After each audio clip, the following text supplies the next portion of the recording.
Quem começou?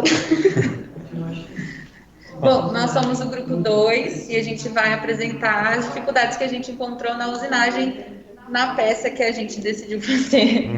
Primeiro a gente vai se Exatamente. apresentar. Beleza. Rafa, Luiz. Eu sou Henrique. Eu sou a Milena, sou a Isabel. Sou o Léo. Beleza. Decorou? Ai, Jesus. Quer que você? Mas não tá compartilhando. assim com o Aqui, ó. Aí foi. Bom, a gente separou primeiro em 3 partes para a gente entender melhor o processo, né, de usinagem de uma peça. E a gente começa pelo planejamento. No caso, essas 3 partes é de projetos no geral, né? Não só de usinagem. Bom, primeiramente a gente queria definir qual desenho que a gente ia fazer. Então a gente fez uma votação no grupo geral e acabou ficando entre 3 desenhos principais, que seria a moeda do Mario, e o símbolo do TikTok e o símbolo do Discord. No final das contas, todo mundo preferiu o símbolo do Discord. Só que aí, com o decorrer do tempo, a gente foi encontrando uma infinidade de dificuldades. O Emerson também auxiliou em definir o que seria melhor para fazer. E a gente acabou desistindo. E no final, a gente acabou indo para um outro desenho, que é o símbolo do Batman. Tá. Porque o torno, nem a peça que a gente tem para tornear, ia ficar bom. Então, a gente acabou desistindo do símbolo do Discord e correu atrás de fazer o símbolo do Batman para ficar bonitinho na nossa peça de nylon. Alguém quer acrescentar mais alguma coisa? Na parte... Não. Para complementar o que o Henrique falou, né, a gente tinha como escolher ou o torno ou a fresa. Bom, como vocês viram pelos desenhos que a gente escolheu de começo, ficaria difícil usar o torno, porque a geometria não permite. E eu até dei ideia, o grupo gostou, mas na hora a gente acabou desistindo de fazer pecinhas de xadrez, né, que elas são circulares, então ficaria legal, só que a gente falou, vamos usar a fresa, porque já tá mais enturmado com a máquina, já tem os programas que a gente fez, então vamos atrás disso e praticar, né, pôr em prática o que a gente aprendeu. Então a gente escolheu os desenhos baseados também nesse conceito, que era mais fácil fazer, devido ao conhecimento que a gente tinha, e as ferramentas eram mais apropriadas a fazer o símbolo do Discord no começo e depois o símbolo do Batman. Beleza? Na parte da escolha do material, a gente ficou em dúvida entre 2 materiais. Tanto que tem aqui os 2 tarugos. A gente pensou no nylon na madeira. Ambos a gente conseguiu de forma gratuita. A gente conseguiu de forma gratuita os 2, então a questão de preço não foi tanto um problema. Daí a gente acabou optando pelo nylon em si, por causa da estética dele, da usinabilidade. Ficaria uma peça muito mais bonita depois de produzida. Apesar de, no meio do desenvolvimento, a gente ter pensado em voltar para a madeira também por causa de alguns procedimentos na usinagem que poderiam dar problema no nylon. Então, foi uma parte que a gente pensou, voltou, mas a gente definiu o nylon no final por causa do custo, da usinabilidade e do acabamento em si. Tô aqui um pouco mais profissional, né? Só rapidão. Uma dificuldade foi que a gente pensou no começo do Discord, a gente ia usar essa face. Aí a gente ia passar meio que uma ferramenta para limpar e depois começar a desenhar. Só que a gente viu que não cabia assim. Por isso que também a gente pegou, por isso que a gente tá com essa madeira, porque a gente foi lixar o nylon para ver o que a gente podia fazer, para tentar tirar essa textura feia aqui que tá aqui também. Só que acabou que não funcionou direito, mas a gente consegue usar essa face aqui, que é a face... Foi essa ou essa? Isso. Foi a face que a gente fez o símbolo do Batman. Independente da altura, dá para fazer. No caso, a gente priorizou essa face mesmo. Beleza. E a gente acaba ligando os 2 pontos que a gente falou anteriormente, né? Tanto a questão da escolha da máquina, né? O método para usinar, como o material que a gente precisa saber na prática se o tamanho do tarugo que a gente tem funciona ali na peça, enfim, são coisas que a gente precisa levar em consideração e que a gente teve alguns problemas. Independente se for fresador ou torno. Exatamente. Tem que saber o tamanho do que a gente vai usar. Agora que a gente deu uma olhada nas dificuldades do planejamento, a gente entra na parte da execução, que a gente também pode encontrar algumas dificuldades que a gente acabou encontrando. Vários. Opa! E voltou. A gente começou, né, pelo símbolo do Discord que a gente falou, aí a gente pensou em fazer ou uma placa que seria esse primeiro Discord aí em relevo, ou literalmente um troféuzinho. A intenção era fazer o troféuzinho, mas infelizmente a ferramenta não ia dar o acabamento que a gente queria e tiveram alguns outros empecilhos também. Em relação ao símbolo do Batman, a gente vai fazer o símbolo do Batman, vai meio que cortar, vai ficar como se fosse só o contorno dele, e essa linha que tem em cima também é para ficar meio que só o contorno, para a gente depois pegar uma serra e passar aqui, que aí vai cair e vai virar só a plaquinha que tem na quarta foto. Tá. Aí no caso tem esse processo a mais, né? Que uma coisa que a gente acabou descobrindo na prática também é que se a gente fosse só desbastar toda essa parte e acabar forçando muito a ferramenta da máquina, e obviamente a gente não quer quebrar a máquina. Até no caso do Discord, se a gente fosse fazer os olhinhos vazados, o Emerson recomendou pra gente realmente fazer um furo antes de colocar na máquina. Aí a gente precisaria usar outras ferramentas para que a usinagem saísse do jeito que a gente queria. Bom, além de todos esses problemas, a gente teve a parte da programação, que em si não foi uma coisa muito complicada, só na parte do Discord que teve a parte do olho, porque é uma elipse, então a gente não teve essa dificuldade, mas tirando isso, foi bem tranquila, tipo, a parte de fazer os círculos, como vocês podem ver na tela. Tem a parte tanto os Gs que estão coloridinhos, então tem as partes que tem essa curvatura. Então, tirando essa parte mais específica, foi bem tranquila a parte da programação. Tá. Bom, pensando no projeto como um todo, né, agora que a gente já pensou no planejamento e execução, vem as considerações finais, né, o que a gente interpretou de tudo isso. No final das contas, a gente acabou mudando o desenho, porque, né, na prática nunca é como a teoria, né? E a gente acabou mudando de ideia várias vezes também com relação ao material, mas isso são coisas que o projeto prático nos permite aprender, né? A gente descobriu também, no meio do processo, que não é só colocar ali e fazer o desenho. Mais uma vez, o Emerson auxiliou a gente também, falando que se a gente quisesse fazer o desenho, por causa da altura dele, ele é bem alto, inicialmente a gente ia fazer aqui em cima, né?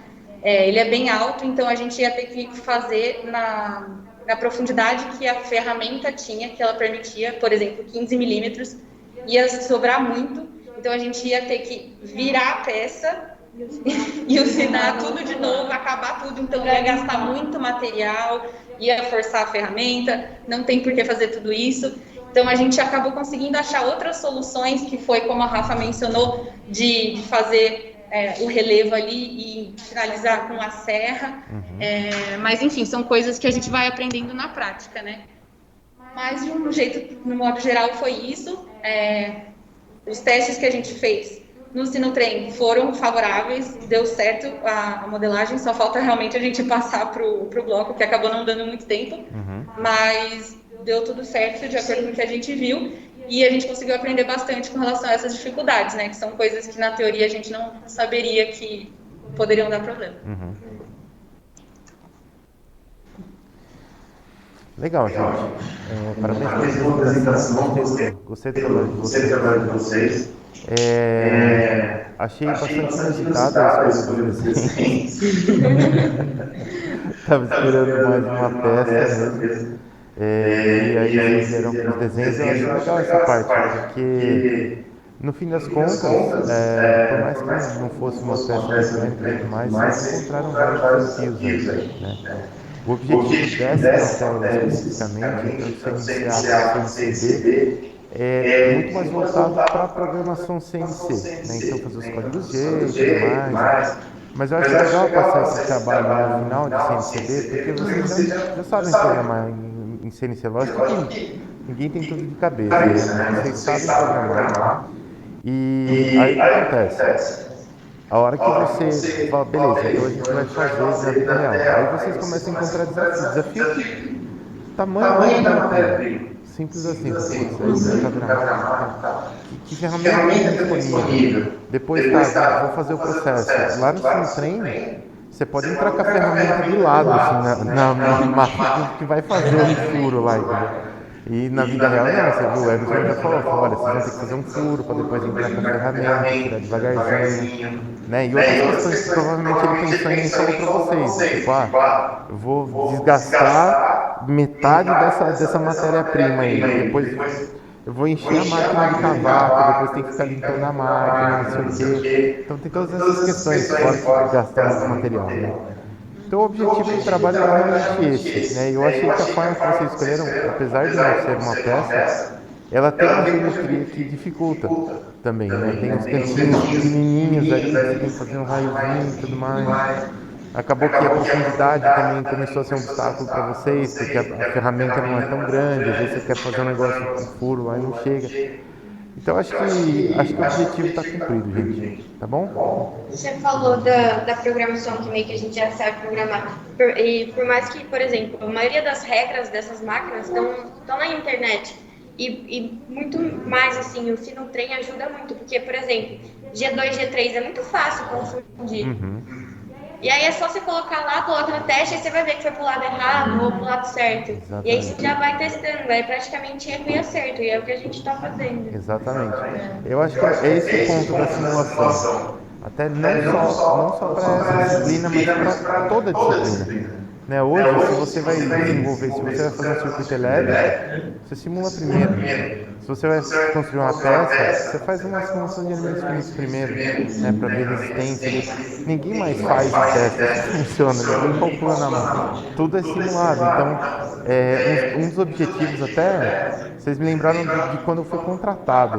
O professor Carneiro, a primeira coisa que ele falou para mim, ele falou, olha, eu quero que você use simulação com os meninos, porque meninos e meninas, né?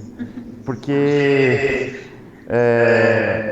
simulação, a engenharia hoje é toda baseada em simulação, né? Não dá para não simular para fazer as coisas. Tem tanta ferramenta de graça, assim, não tem de graça e dá para fazer. Então, assim, era bem esse o objetivo mesmo. Então, legal, gente. Parabéns.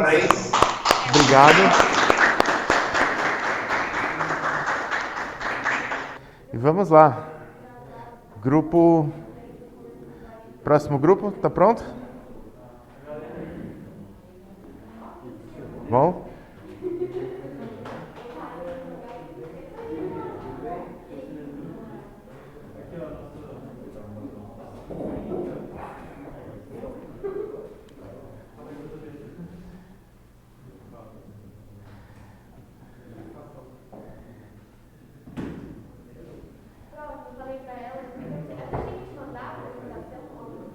Não precisa. Eu vou fazer uma gravaçãozinha da simulação do nosso projeto. Tá. Eu vou mandar lá no chat. Tá bom, vejo sim. Beleza. Boa noite. E aí, deixa eu só ver se tá Vocês estão pegando conseguindo áudio. ouvir aí, professor? Tá saindo som aí? Tá. Beleza. Então, boa noite aí, galera. Nosso grupo aqui sou eu, o Donato, o Arthur e o Paraí, que não veio hoje. A gente vai apresentar o nosso trabalhinho para vocês. Vocês estão conseguindo ver a tela? Uhum. Sim. Beleza. Bom, o primeiro passo do nosso projeto, como de todos os outros, foi a escolha da peça. A gente queria fazer uma peça que fosse útil, uma peça que a gente fosse aplicar em algum lugar, para a gente poder, quando usinasse, a gente validasse a utilidade dessa peça. A primeira coisa que veio na nossa cabeça é essa pecinha aqui, que na verdade é uma versão simplificada dessa peça, que faz parte de uma impressora 3D, chamada Stella, que a gente estava reformando, Aí eu não sei se consegue ver, a imagem está meio desfocada, mas é essa peça aqui, dá para ver o cursor do... Dá pra ver. Só que pensando na praticidade de usinagem dela e na aplicação dela, a gente resolveu mudar o material que a gente fosse usinar. Por quê? Primeiro que para usinar uma peça dessa, a gente teria que fazer no centro de usinagem, nessa fresa CNC, e como ela tem vários ângulos que você precisa usinar, então para essa parte simplificada, para dar para entender, aqui no meio iria um rolamento. Então a gente precisaria virar essa peça, a gente precisaria fazer alguns furos na lateral dela. Então a gente precisaria, antes de tudo, fazer um molde para encaixe dela, para que quando a gente encaixasse essa peça na fresa, nos diversos ângulos, ela se mantesse centralizada sempre no centro de usinagem. A gente percebeu que não ia ser muito fácil de fazer todo esse processo com as ferramentas que a gente tem aqui, com o tempo que a gente tinha também para fazer o projeto. E por ser uma peça que tem que ser muito leve, porque a própria estrutura da impressora demanda isso, ela tem, como vocês podem ver aqui na imagem, é um eixo, esse eixo são duas barras que elas são um pouco flexíveis, e quanto mais ele pesa, mais ele perde referência durante a impressão do material que a gente está fazendo. Então a gente decidiu fazer um outro material bem mais simples e que a gente pudesse ao torno, que a gente viu pouco durante o curso, a gente focou mais no centro de usinagem, que realmente é mais aplicável. A gente resolveu fazer uma maçaneta, um conjunto maçaneta e bucha. Por quê?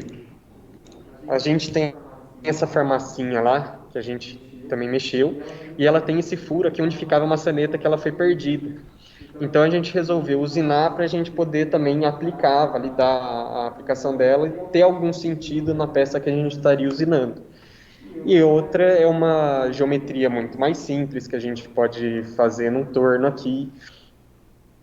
E seria mais fácil da gente vir uma tarde aqui e fazer com o auxílio do Emerson, principalmente porque todo mundo do grupo está estagiando, então a gente não teria muito tempo para ficar e testar várias possibilidades. A gente não tem tanto material assim, então a gente precisaria fazer uma coisa objetiva, rápida, mas que fosse uma coisa que a gente pudesse aplicar em algum lugar. Na escolha do material, ainda está aparecendo nossa câmera aqui? Tá aparecendo a gente ainda? Ah, beleza. A primeira ideia que a gente teve era usar um bloco de madeira. Só que eu não sei se deu para ver meio que pela imagem, mas a maçaneta que a gente ia fazer era muito pequena. Tem 25 milímetros de comprimento. E usar um bloco desse não faria sentido nenhum. A gente usaria mais porque é o que a gente tem acesso. Toda a programação que a gente tem feita hoje no Sinotrem, que a gente vai mostrar para vocês, é feita com base nesse bloco aqui. Que é um bloco de madeira de 100 milímetros por 100 milímetros, 50 por 50. 50 por 50 por 120 milímetros no todo. Mas a gente teve a possibilidade de usinar esse tarugo de alumínio, que é muito menor, o acabamento vai ficar muito melhor para o que a gente quer, e a gente não gastaria tanto material fazendo a nossa peça. A ideia, não sei se deu para ver aqui, mas ela é vazada, é um furo vazado. Então a gente criou uma bucha para ir por dentro, a gente criou a maçaneta para ir por fora e tudo vai ser preso por um parafuso. Pelo desenho aqui da bucha, vocês podem ver que tem um furo, esse furo vai ser roscado aqui no meio. Da maçaneta.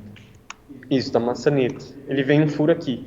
Mas como a gente não tem a ferramenta aqui própria para fazer isso no torno, até porque o encaixe dele, desse outro lado aqui, seria muito difícil fazer um furo aqui, a gente pensou em fazer só a peça por fora e depois furar ele numa furadeira de bancada ou alguma coisa mais própria para isso. E fazer a rosca manualmente com o macho de rosca que a gente tem também. Isso. Bom, essa aqui é a primeira parte da nossa programação. A gente não conseguiu ver com o Emerson sobre essa peça ainda. Então a gente não tem muita noção de referente a material alumínio ou madeira, quanto que a gente consegue avançar para desbastar ele com as ferramentas que a gente tem aqui também. Sim. Mas a ideia é que a gente fez manual mesmo, a gente não fez como ele tinha feito com um ciclo, a gente fez um desbaste manual.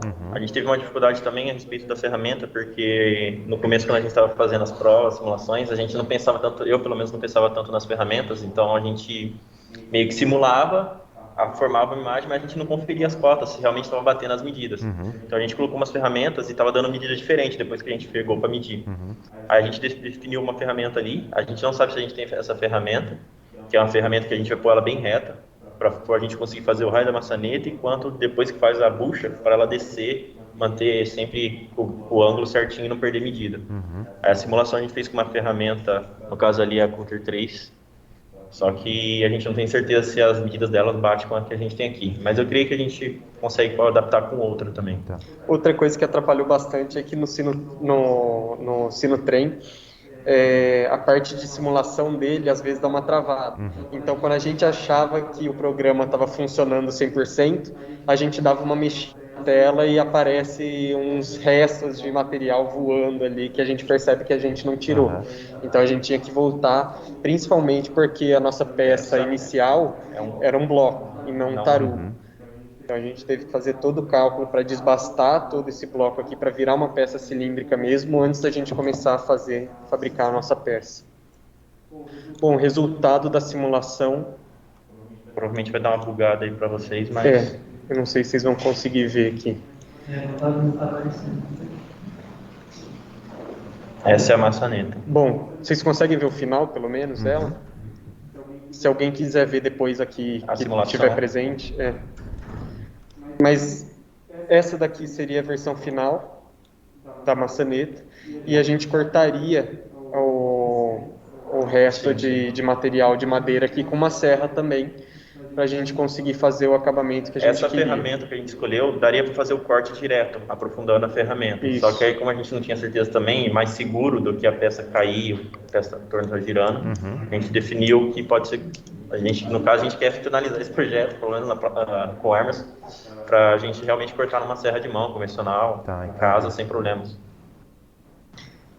Essa daqui seria a parte da maçaneta.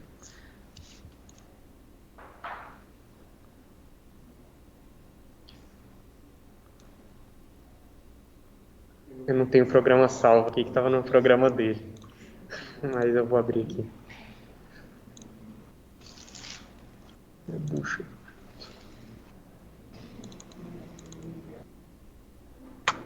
Por que ele não está indo aqui? Ah, tá, passa aqui. Isso.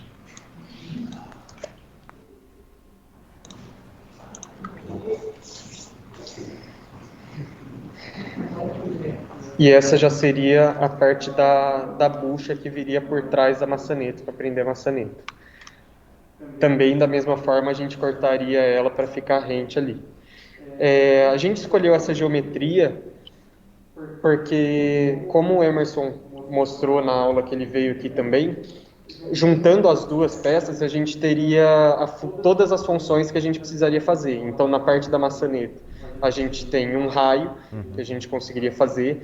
Na parte da bucha, a gente já tem um chanfro, bem na ponta aqui, não sei se vocês conseguem ver. A gente consegue fazer o faceamento, a gente consegue fazer os comandos mais básicos, né, linha reta, desbastar, e assim a gente teria meio que uma ideia geral da usinagem no torno CNC. Agora a ideia é a gente conseguir usinar esse material nessa próxima semana aí. A gente vai ter um dia de folga do trabalho, a gente vai conseguir aparecer aqui e usinar essas duas peças. Aí na próxima aula a gente acho que já consegue trazer ele finalizado, até com a rosca já pra gente aplicar no com parafuso. imagens mostrando já ele montado já na estante. Eu acho que é isso. Legal, gente.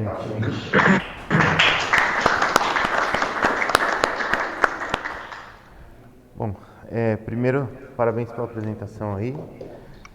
Bacana o trabalho de vocês. Gostei das motivações aí também, de realmente fazer algumas peças aí que vocês vão precisar para algumas aplicações que vocês estão mexendo. Isso é bem bacana. Com relação ao torno, realmente, a gente acabou focando mais na fresa, porque ela tem ela tem uma gama de aplicações maior e o torno, ele acaba, para a programação em si, ele acaba sendo um pouquinho mais raso, porque são 2 eixos só, então é mais tranquilinho. Mas você vê que mesmo assim, mesmo ele sendo tranquilinho, tem toda a questão da geometria da ferramenta, que vocês falaram, né, que dependendo da ferramenta e o movimento que você vai fazer, você pega na peça. Então tem que ser uma ferramenta que permite o movimento. Vocês vão ver que as ferramentas de torno, você vai ter que olhar no ângulo de ataque e no ângulo de saída dela para não pegar, para poder fazer a esfera perfeitinha ali da maçaneta e tal, né? Então isso daí já é um desafio. Sem contar a função de cada ferramenta, né? A gente tem ferramenta que é para apertar mais grosso, assim, digamos, para passar mesmo, para formar a sua peça, e depois a gente tem para acabamento, a gente tem outras coisas. Então isso a gente teve que ir pegando bastante também no Sinotrem, ele dá essas opções. Isso, exatamente. E a gente precisava fazer esse jogo de troca de ferramenta até achar uma combinação que desse para ficar certinho. Isso, exatamente, porque a ferramenta, depende, se ela for uma ferramenta de acabamento, ela justamente abre mão da resistência mecânica para poder fazer um acabamento mais refinado, né? Se tentar desbastar com ela, vai acabar com a ferramenta. Então, realmente tem esse trade aí que você tem que fazer.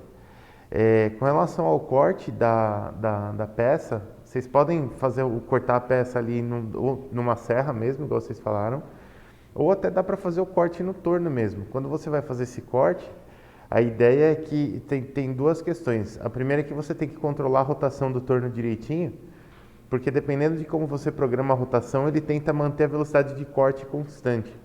E aí a hora que você vai diminuindo muito o raio, porque você está cortando, ele acelera pra caramba para manter a velocidade de corte constante. Aí, né, pode dar problema. Então tem que tomar cuidado com essa parte. E aí normalmente o que o pessoal faz é dar uma usinada até próximo do centro, né, e depois ou quebra ou vai girando ele devagarzinho e aproximando a ferramenta manualmente mesmo, só para terminar o corte ali. Você pode até ficar com a mão embaixo ali, só que ela vai cair na sua mão ali. Ou botar alguma coisa embaixo para ela cair, alguma coisa assim, para não machucar ali, né? Facilita, acaba facilitando bem. Com relação às ferramentas, eu não sei que ferramentas a gente tem aqui exatamente. Mas existe a possibilidade de fazer tanto a furação no torno, se tiver a ferramenta, quanto a rosca. Se quiser, tem macho para torno também, vocês conseguem fazer a rosca, né? Eu não sei se tem. O macho é próprio, a gente tem. Uhum. Aquele macho manual que tem mais bom. Uhum. Tem 10, tem 8, tem 6. Por isso a gente tinha comentado de fazer o manual, porque esse a gente tem certeza que a gente tem. Entendi. Agora, se é legal, a gente conseguiria fazer mais uma funcionalidade que a gente podia. A gente pode testar pela de passo, né? Exato. E aí para fazer essa parte de rosca e tal, você tem que programar o avanço sincronizado com o ângulo de rotação ali, né? Senão você não faz a rosca, senão você esmirilha a rosca ali. O João falou que seu áudio não está saindo. O meu não está saindo? O meu não está saindo, tem razão, o meu áudio não está saindo mesmo, porque eu tinha mutado aqui para não dar microfonia. Desculpa aí, galera. Tivemos uma aula à la Charlie Chaplin hoje. Mas beleza, pessoal, era isso, achei legal também, teve desafios também a usinagem de vocês e cumpriu o objetivo, cara. É isso aí, então vamos ver se vocês conseguem usinar aí, aí na próxima aula a gente vê os resultados aí, belezinha?